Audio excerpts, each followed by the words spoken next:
Hello students, आज की जो हमारी कक्षा रहेगी, जो घेरण संहिता में जो धोती संबंधी महत्वपूर्ण प्रश्न है। तो देखिए, पता है कि घेरण संहिता में कुल अध्याय पूछ लिया जाए तो 7, और अध्याय को घेरण संहिता में क्या कहा गया है? प्रकरण कहा गया है। और जो पहला अध्याय सभी को पता है कि घेरण संहिता का क्या होता है? षटक्रम होता है।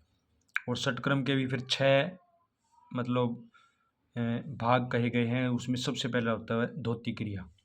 तो जो धोती से संबंधित महत्वपूर्ण प्रश्न हम पढ़ेंगे घेरण संहिता के, इसमें जो बार बार पूछे जाते हैं प्रतियोगी परीक्षाओं में।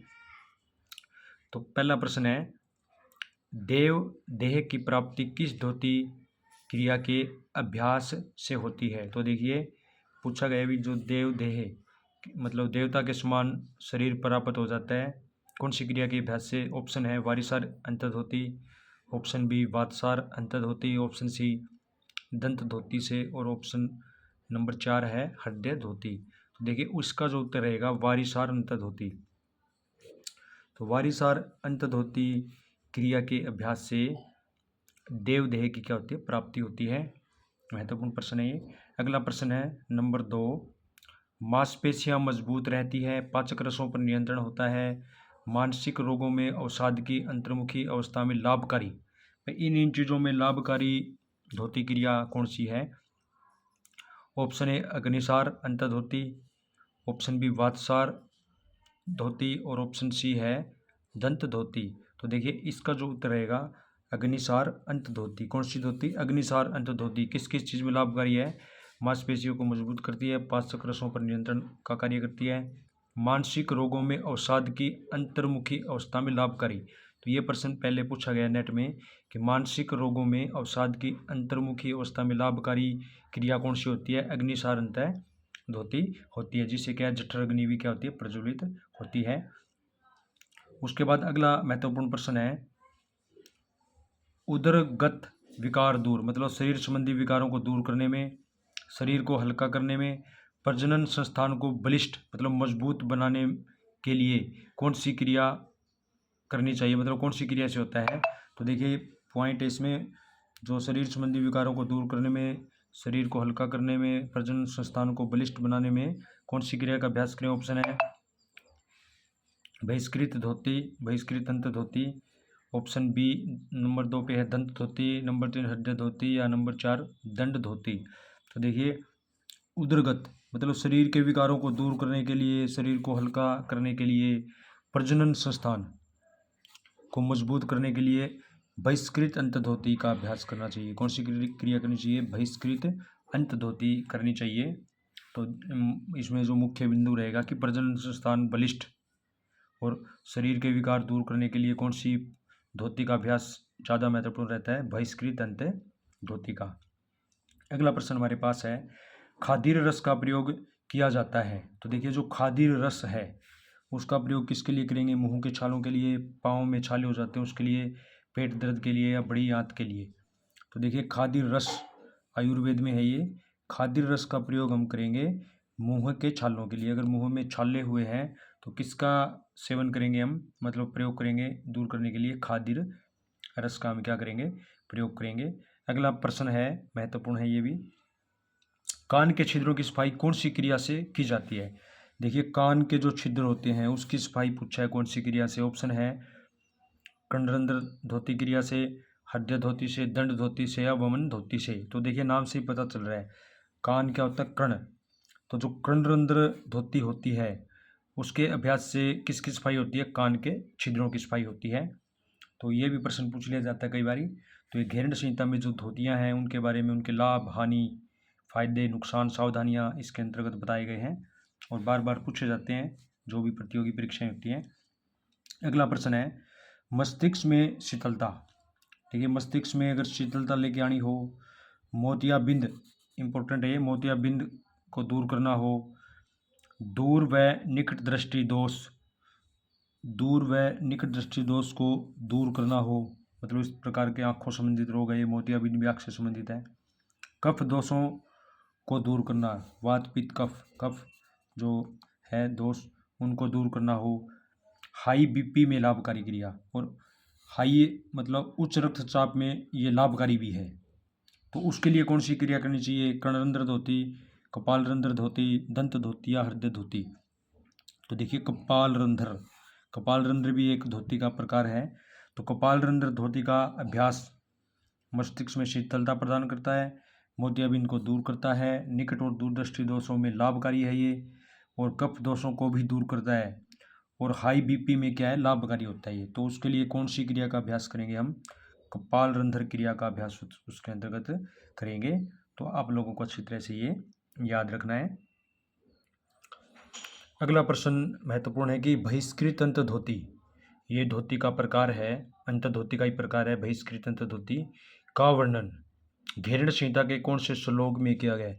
तो घेरण संहिता के कौन से श्लोक में इसका वर्णन किया गया है? ये यहाँ पे पूछा गया है। 1/27 का मतलब है पहला अध्याय 27वां श्लोक, ऑप्शन बी पहला अध्याय 21वां श्लोक, ऑप्शन सी पहला अध्याय 22वां श्लोक, ऑप्शन डी पहला अध्याय 23वां श्लोक। तो देखिए इसका जो उत्तर रहेगा पहले अध्याय के 21वें श्लोक में। और पहला अध्याय घेरण संहिता का भी आप लोगों को याद रखना है, वो कौन सा है? षटक्रम। तो षटक्रम का 21वें श्लोक में, जो षटक्रम का 21वां श्लोक है उसके अंतर्गत किसका वर्णन किया गया है? बहिष्कृत अंत धोती का वर्णन किया गया है। अगला प्रश्न है दंतमूल धोती का वर्णन। देखिए दंतमूल भी धोती है घेरण संहिता के अंतर्गत, इसका वर्णन कौन से श्लोक में है? पहले अध्याय के 26वें 27वें श्लोक में, पहले अध्याय के 27वें 28वें श्लोक में, पहले अध्याय के 28वें 29वें श्लोक में, या फिर पहले अध्याय के 30वें 31वें श्लोक में। तो देखिए इसका जो उत्तर रहेगा ए, पहला अध्याय का जो 26वां और 27वां श्लोक है, पहले अध्याय का 26वां और जो 27वां श्लोक है उसके अंतर्गत किसका वर्णन किया गया है? दंत धोती का वर्णन किया गया है। तो याद रखेंगे सभी कि दंत धोती का जो वर्णन किया है दंतमूल धोती, उसका वर्णन किया गया पहले अध्याय, और पहला अध्याय भी बताया था क्या है? षटक्रम। अगला है जीवा शोधनम धोती का वर्णन है। जीवा शोधनम का मतलब क्या है? जीव को मतलब धोना, जीव की शुद्धि करना, जीवा की। तो उसका वर्णन घेरण संहिता में किया गया है पहले अध्याय के 29वें 30वें 31वें श्लोक में, पहले अध्याय के 29 30 या 32वें श्लोक में, पहले अध्याय के 30 31 या 32वें श्लोक में, और पहले अध्याय के 31 32 या 33वें श्लोक में। तो उत्तर इसका रहेगा पहले अध्याय के 29वें 30वें 31वें। तो जीवा शोधनम धोती का वर्णन किया गया पहले अध्याय का जो 29 30 और 31वां श्लोक जो रहेगा षटक्रम में, उसमें जीवा शोधनम धोती का वर्णन किया गया है। अगला प्रश्न है कर्णरंध्र धोती का वर्णन। देखिए जो कर्णरंध्र धोती है उसका वर्णन पूछा गया कि कहाँ किया गया है। तो ऑप्शन है पहले अध्याय के 32वें श्लोक में, पहले अध्याय के 33वें श्लोक में, पहले अध्याय के 34वें श्लोक में, या पहले अध्याय के 35वें श्लोक में। तो पहले अध्याय के 32वें श्लोक में कर्णरंध्र धोती का वर्णन कहाँ पे किया गया है? पहले अध्याय का जो 32वां श्लोक है, और पहला अध्याय कौन सा है? षटक्रम। तो जो षटक्रम का जो 32वां श्लोक है उसमें किसका वर्णन किया गया है? कर्णरंध्र धोती का वर्णन किया जाता है, जिसमें कानों की सफाई की जाती है, बायां और दायां दोनों कानों की सफाई होती है। अगला प्रश्न है कपालरंध्र का वर्णन। कपालरंध्र खोपड़ी का वर्णन मतलब धोती है ये कपालरंध्र भी, इसका वर्णन पूछा गया है पहले अध्याय के 33वें 34वें, पहले अध्याय के 34वें 35वें, पहले अध्याय के 35वें 36वें, पहले अध्याय के 37वें 38वें।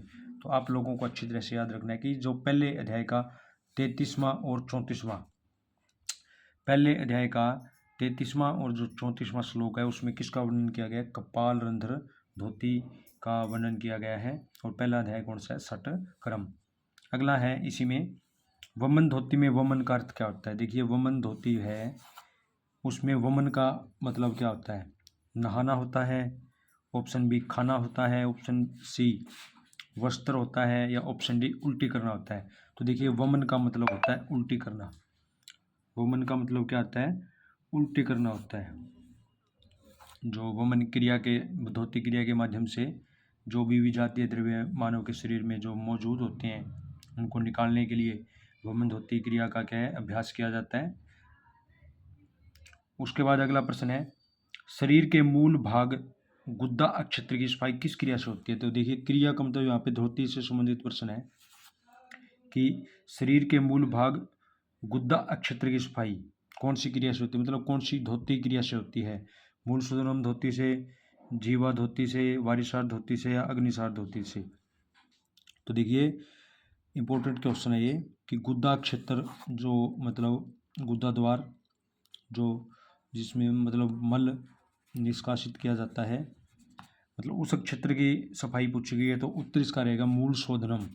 मूल शोधनम जो धोती है उसमें हम किसका मतलब मूल शोधनम क्रिया द्वारा जो गुद्दा क्षेत्र की क्या होती है, सफाई होती है। तो इसमें क्या है, हल्दी की गांठ का भी कई बारी प्रयोग किया जाता है और जो भी उंगली का भी मतलब इसमें उचित मार्गदर्शन में मतलब सलाह लेके हम मूल शोधनम क्रिया क्या है कर सकते हैं, गुद्दा क्षेत्र की सफाई क्या है कर सकते हैं। महत्वपूर्ण प्रश्न था ये। नेक्स्ट क्वेश्चन है, आज की कक्षा का अंतिम प्रश्न है, दमा रोगी के लिए रामबाण क्रिया। तो जिसको दमा हो जाता है उसके लिए रामबाण क्रिया मतलब धोती कौन सी है, वसन धोती, मूल शोधनम धोती, अंत धोती या हृदय धोती। तो देखिए मूल शोधनम तो अभी बताया था गुद्दा क्षेत्र की सफाई के लिए होती है, तो ये तो है ही नहीं। हृदय, वसन या अंत धोती। तो देखिए दमा जिस व्यक्ति को हो जाता है तो उसके लिए हम किसका अभ्यास करेंगे, वसन धोती का। वसन धोती, वसन का मतलब क्या होता है, वस्त्र का प्रयोग किया जाता है इसमें, सूती वस्त्र का। ठीक है, तो रामबाण क्रिया होती है दमा के रोगियों के लिए। तो इस कक्षा में करवाए गए सभी जो प्रश्न थे वो बहुत ही क्या थे, महत्वपूर्ण थे और बार बार पूछे जाते हैं ये योग संबंधी जो भी परीक्षाएं हैं। तो सभी से निवेदन, ध्यान से प्रश्नों को पढ़ें, समझें और याद रखें। इसी के साथ धन्यवाद।